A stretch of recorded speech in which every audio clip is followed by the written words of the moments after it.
بسم اللہ الرحمن الرحیم۔ میرے اکابر چینل کے دیکھنے اور سننے والے سبھی ناظرین کو میرے اکابر چینل کی طرف سے السلام علیکم ورحمۃ اللہ وبرکاتہ۔ حضرت الاسلام حضرت مولانا محمد قاسم نانوتوی رحمۃ اللہ علیہ۔ حضرت مولانا محمد قاسم نانوتوی رحمۃ اللہ علیہ کی علمی قابلیت اور تقوی بے مثل و بے نظیر تھا۔ حضرت حاجی امداد اللہ رحمۃ اللہ علیہ نے مولانا محمد قاسم رحمۃ اللہ علیہ کے بارے میں فرمایا تھا کہ ایسے لوگ کبھی پہلے زمانہ میں ہوا کرتے تھے، اب مدتوں سے نہیں ہوتے۔ ایک دفعہ حضرت حاجی صاحب رحمۃ اللہ علیہ نے یہ بھی فرمایا تھا کہ اللہ تعالیٰ اپنے بعض بندوں کو ایک لسان عطا فرماتا ہے۔ چنانچہ حضرت شمس تبریز رحمۃ اللہ علیہ کے واسطے مولانا روم رحمۃ اللہ علیہ کو لسان بنایا تھا اور مجھ کو مولانا محمد قاسم لسان عطا ہوئے اور جو میرے قلب میں آتا ہے بیان کر دیتے ہیں۔ ایک دفعہ حضرت مولانا محمد قاسم نانوتوی رحمۃ اللہ علیہ نے میرٹھ میں مثنوی مولانا روم رحمۃ اللہ پڑھانی شروع کی، جس سے سننے والوں پر عجیب کیفیت طاری ہو جاتی تھی۔ آپ کے سننے والوں میں ایک شخص ایسے بھی تھے جو رنگ باطنی رکھتے تھے۔ ان کی خواہش ہوئی کہ مولانا محمد قاسم کو فیض باطنی دیا جائے۔ خود حضرت مولانا محمد قاسم رحمۃ اللہ علیہ سے درخواست کی کہ آپ کبھی تنہا ملیے۔ آپ نے فرمایا، مجھے چھاپا خانہ کے کام اور طلباء کے پڑھانے سے فرصت نہیں ملتی، تنہائی کہاں میسر ہوتی ہے۔ آپ جب چاہیں تشریف لائیں۔ یہ بزرگ ایک روز مولانا صاحب کے پاس تشریف لائے اور آپ سے کہا کہ میری طرف متوجہ ہوں۔ آپ نے پڑھانا چھوڑ دیا۔ یہ بزرگ آنکھ بند کر کے مراقب ہوئے اور توجہ دینے شروع کی۔ ان بزرگ کی حالت عجیب ہو گئی تھی، کبھی گرنے کے قریب ہو جاتے تھے اور کبھی سنبھل بیٹھتے تھے۔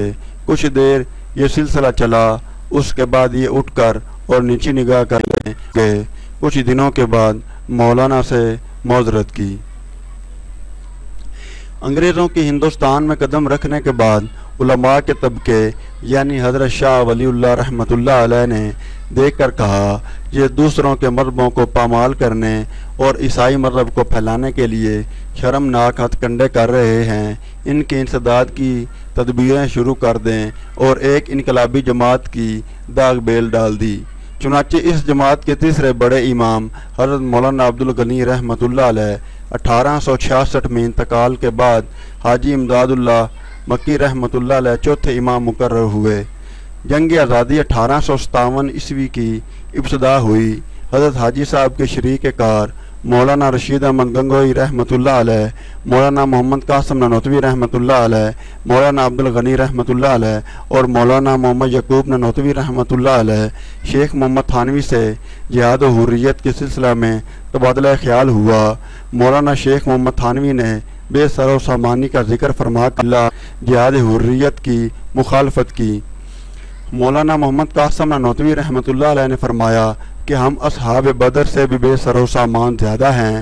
حضرت امیر امداد اللہ رحمۃ اللہ علیہ نے طرفین کی گفتگو سنی، فرمایا الحمدللہ انشراح ہو گیا اور جہاد کی تیاری شروع کر دی۔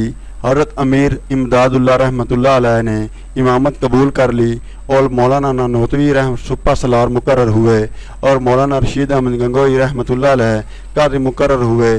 اس طرح قصبہ تھانہ بھون دارالاسلام بنا۔ میرے بعد دلی اور ہندوستان کے مختلف مقامات پر جنگ آزادی چھڑ گئی تھی۔ آپ رحمۃ اللہ علیہ نے اپنی امیر کی قیادت میں جنگ میں بڑھ چڑھ کر حصہ لیا۔